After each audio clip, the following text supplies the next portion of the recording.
Injil suci menurut Lukas.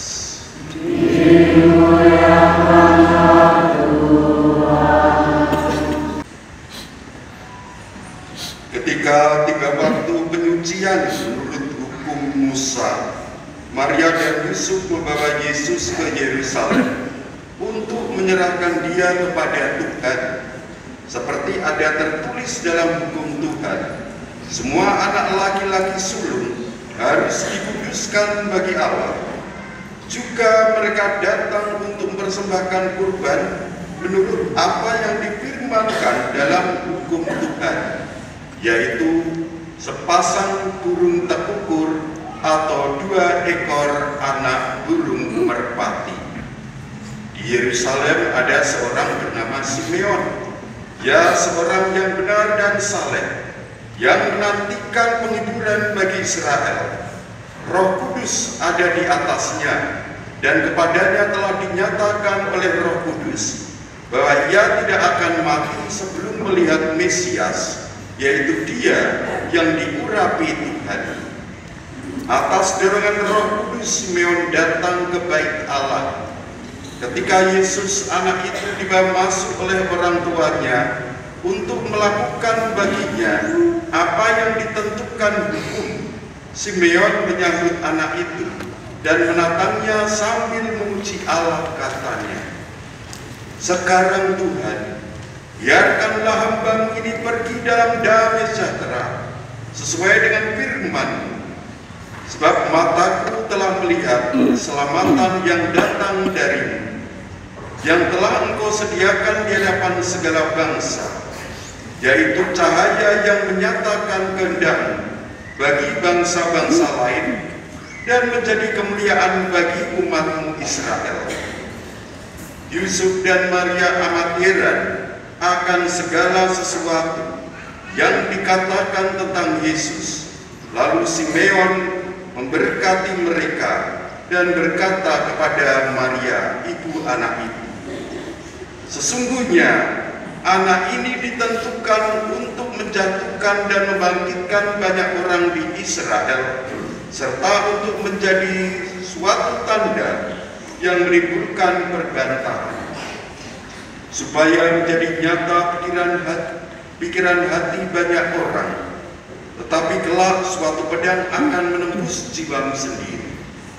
Pada waktu itu ada pula di Yerusalem seorang nabi perempuan, anak Fanuel, dari suku Asyir, namanya Hana. Ia sudah sangat lanjut umurnya, sudah menikah. Ia hidup 7 tahun bersama suaminya, dan sampai sekarang ia janda dan telah berumur 84 tahun. Ia tidak pernah meninggalkan bait Allah, dan siang malam beribadah dengan berpuasa dan berdoa. Pada saat itu juga Hana pun datang ke bait Allah dan mengucap syukur kepada Allah, serta berbicara tentang anak itu kepada semua orang yang menantikan kelepasan untuk Yerusalem. Setelah selesai semua yang harus dilakukan menurut hukum Tuhan, kembalilah Maria dan Yusuf beserta Yesus ke kota kediaman mereka, yaitu kota Nazaret di Galilea. Anak itu bertambah besar dan menjadi kuat, penuh hikmat, dan anugerah Allah ada padanya. Demikianlah sabda Tuhan.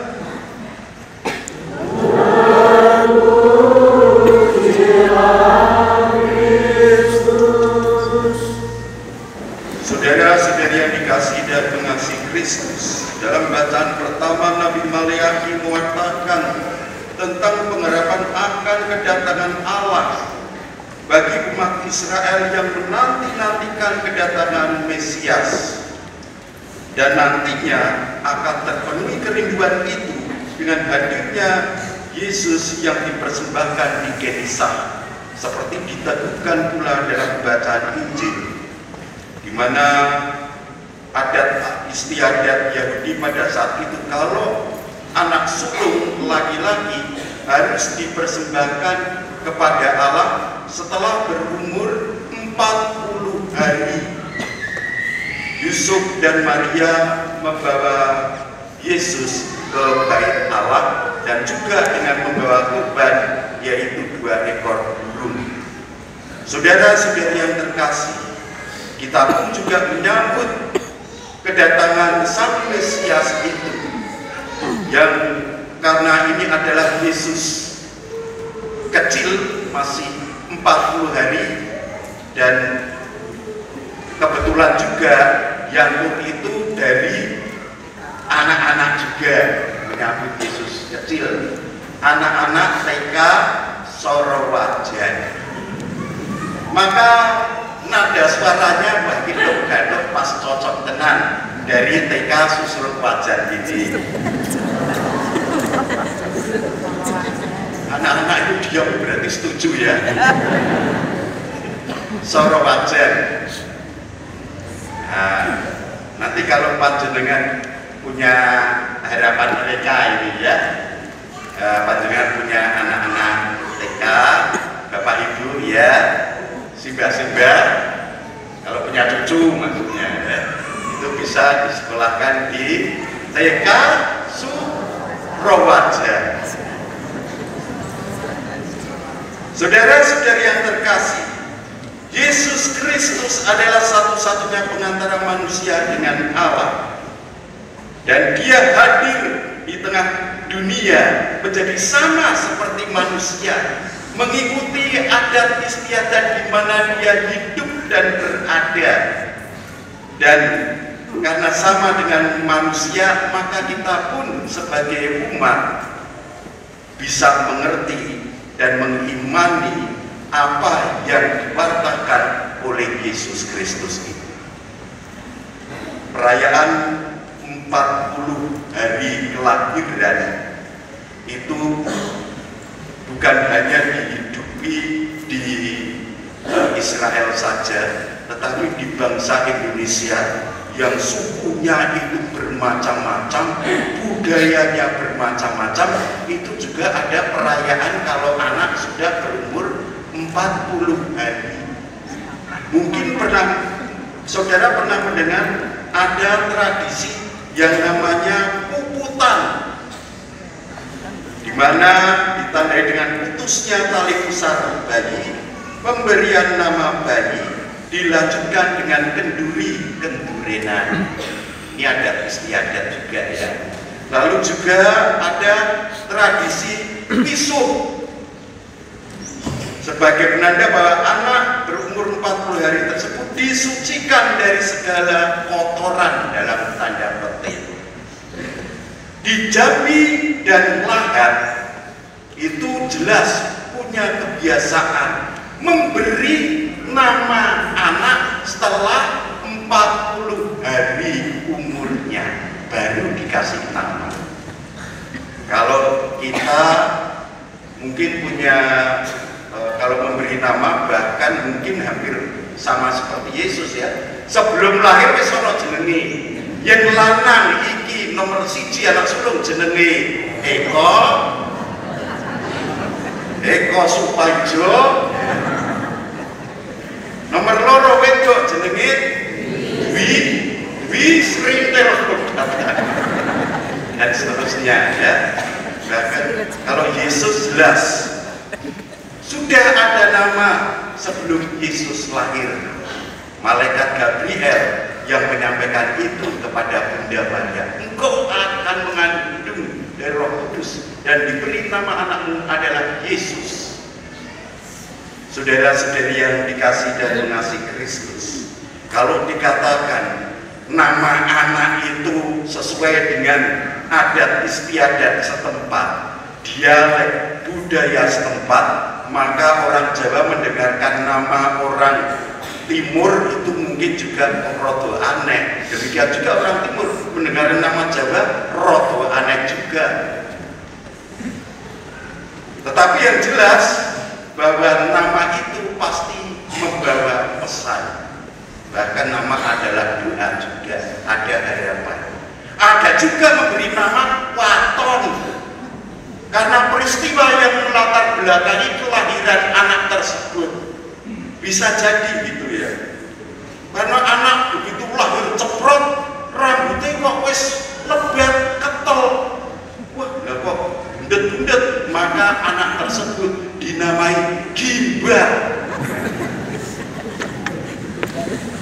Lalu kemudian ada juga tetangga saya ini di Semarang, namanya Bogi. Mergo lahirnya pas petone Rebo Legi. Keren ya? Keren. Ada juga yang lahir pada waktu terjadi kekacauan, maka anaknya dinamai Ribut. Ada juga yang lahir pada situasi yang mengenaskan, pandemi COVID-19, anak yang lahir dinamai Corona. Keren ya? Ada yang anaknya dinamai Corona. Saya kemarin siang itu lihat berita, saya sering nonton berita di TV. Itu ada seorang ibu yang karena situasinya harus dilarikan ke rumah sakit karena mau melahirkan. Nggak ada mobil lain kecuali terbuka. Saya cuma berfantasi, sungguh-sungguh ada gambarnya dilahirkan gitu ya. Wah, kalau seandainya saya punya anak seperti itu, ya umpamanya oleh gitu ya, maka anak tersebut akan saya beri nama Fuso.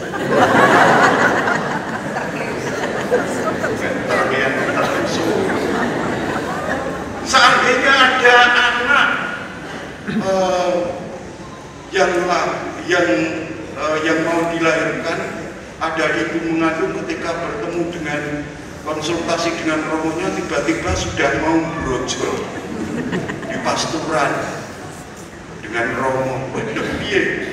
Wah, untuk ada dilarang ambulannya mogok. Lalu, wah, gimana ini romo? Sudah naik mobil paroki saja ada. Yang kata, ya saya sendiri, saya bawa ke rumah sakit. Anak tersebut lahir di tengah jalan dan diberi nama Aryawan. Aryawan ngawur. Avanza. Boleh pakai nama. Tapi Aryawan keren juga ya namanya. Ya sekarang Avanza Aryawan. Ngapa kok dijenengi Aryawan? Ternyata usul punya usul adalah latar belakangnya. Aryawan itu adalah singkatan anak seminari yang menawan. Hanya Romo emang lahir terus produk seminari. Ini khayalan saya saja. Saudara-saudari yang terkasih, ternyata Yesus dipersembahkan di Genisah, dipersembahkan kepada Allah, memberikan pesan yang berarti. Yusuf dan Maria membawa kanak-kanak Yesus mengikuti tradisi Yahudi yang ada, mengikuti tradisi yang baik, apa yang hidup dan berakar di masyarakat Yahudi saat itu. Kita pun tinggal di sini. Ada adat istiadat di tengah masyarakat, adat istiadat yang baik, itu bisa kita ikut terlibat di dalamnya.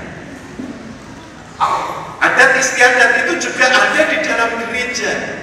Ada inkulturasi di dalam gereja Katolik. Bahkan mungkin gereja Katolik, ya tidak semuanya ada hal pokok yang harus kita taati, tapi ada juga yang inkulturasi yang membuat perayaan itu menjadi indah, kebiasaan itu menjadi indah. Sembayangan lingkungan, doa di lingkungan rosario, terus kemudian ada misa 7 hari, 40 hari, dan seterusnya. Mungkin juga di negara lain tidak ditemui seperti itu.